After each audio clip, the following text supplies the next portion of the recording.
unë vlerësoj shumë mënyrën se si parashtrua gjitha të prezantimin tim këtu edhe vlerësoj vërtet sepse edhe vibe është shumë i mirë. Edhe më pëlqen shumë që ju i jepni kaq vëmendje kinemas edhe shumë gjë e bukur për mua si apasionuar. Unë jam një person që e ka pasion me p të madhe që i vogël dhe e kam nisur gjithë gjën thjesht sepse unë dua të arratisem nëpërmjet kinemas në sensin nga ajo rutina e shëmtuar që ne kemi fatkeqësisht në vendin tonë dhe gjëra po ndodhin, kështu që kinemaja është arratisja jote, po thua. Është arratia ime, është varësia ime, ashtu ka nisur. Unë profesioni im është s'ka lidhje fare, unë prej 16 vitesh punoj në për call centerat e Shqipërisë dhe jam aktualisht supervizori një skuadre që bën një punë shumë modeste dhe shumë të nevojshme, sepse shumë të rinj bëjnë këtë punë. Dhe arratia ime është kinemaja, ka qenë kështu që i vogël në fakt dhe gjithë gjëja ka nisur me mua që mbas punës shisja produkte mbi kineman nëpër rrugët e Tiranës. Çfarë produktesh? Që nga produktet lidhur me koleksionizmin, sepse kinemaja ka patjetër DVD, Blu-ray. Po si siguroja këto, se jam kurioz. Kush kërkon gjen?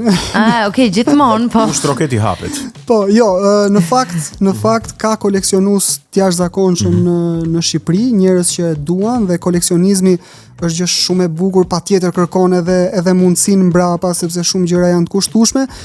Po përveç këtyre që përmenda, një gjë tjetër shumë interesante kanë qenë për shembull bluzet apo bluzet me kapuç që unë bëja me maman time, që është rroba qepse.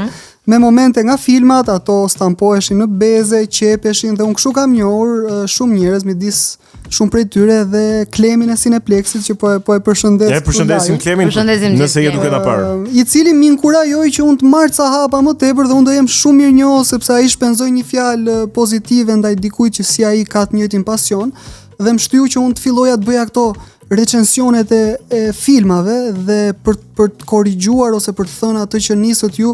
Absolutisht unë nuk jam një kritik filmi, nuk jam i vetë shpallur fare, unë thjesht mendoj që luftoj për mendimin tim kritik mbi filmin, mbi atë që konsumoj dhe këtë duhet ta ketë çdo shikues, nëse ti konsumon 2 orë film, pse dregjën s'duhet ta flasësh? Unë mendoj që ti mund thuash që nuk je në kuptimin kështu profesional kritik filmi me një licencë apo me një diplomë. Po në fakt je shumë i mirë se sa ata që mund ta kenë atë diplomën apo atë kualifikimin. Të paktën për nga fakti që je i lirë të shprehësh. Tani do vi prapë. Do vazhdoj të vi. Shumë faleminderit. Dgjoj, po mirë, pse filmi dhe jo futbolli për shembull, pas bukur kjo pyetje. Domethënë, a kishte ndonjë film që ty të ka goditur dhe të ngecë aty pastaj? Shiko, unë jam fëmijë 92-shit, deri në moshën 22 vjeçare kam luajtur futboll për Dinamon. Domethënë, sporti dhe futbolli është magji, është diçka shumë e rëndësishme dhe është po kaq e rëndësishme kinemaja, sepse është art që bashkon 6 arte të tjera dhe arti është i rëndësishëm sepse ne lëm shenjë dhe i themi brezave të tjerë që shikose ne ekzistuam, ne ishim këtu. Domethënë kur ti u thon apo unë u thoj jashtë, ç'a bëjmë ne? Shohim muzeumet, shohim Koloseun, shohim Kullën e Eiffel që janë vetvete vepra arti. Prandaj është i rëndësishëm arti dhe filmi është i rëndësishëm sepse bashkon 6 arte dhe quhet arti 7. Kështu që është jo i rëndësishëm. Cilat janë këto arte dhe për dëgjuesit?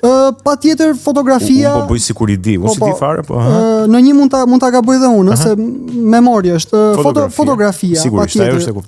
Koreografia sepse nëpër filma mund të ketë kërcime ose lëvizje kur thot Egoni.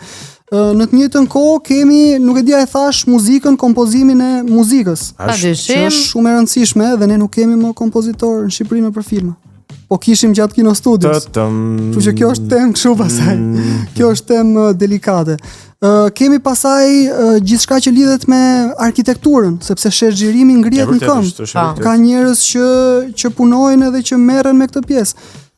Do flasim për dramaturgjinë, se do e shkruaj dikush. Dhe të gjithë ata që thonë që kinemaja justifikon ose, si me thënë, ka lënë në plan të dytë librin e kanë gabim se kinemaja s'vjen dot njët pa një libër. asgjë s'vjen dot në jetë po nuk u shkrua. Dhe kur themi libër, themi një diçka që shkruhet, skenari shkruhet.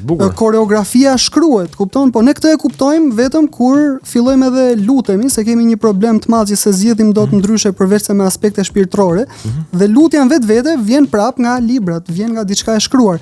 Nuk ka gjë që nuk vjen nga gjërat e shkruara, kinemaja nuk jeton dot po nuk u shkrua, sepse shkruhet në të gjitha senset, edhe skenat shkruhen të gjitha, skenari, dialogjet që lexohen, nuk ka nevojë ta them unë fare këtë. Shumë. Nuk e di ai përmenda harrova në një, besoj, po duhet edhe sidoqoftë, e rëndësishme është. Më duket edhe, më fal. Shumë, po. Edhe skulptura më duket është, dikush më korrigjoj. Tani, ti përmende një 6-7, ose edhe po si përmende, po themi që janë një 6-7. Nga këto Jo, janë 6 dhe kinemaja quhet e 7. E 7, po që i sintetizon. Tani nga këto të 7, sa kemi hequr ne, jo ne këtu apo ne në Shqipëri, po themi sot përgjithsisht.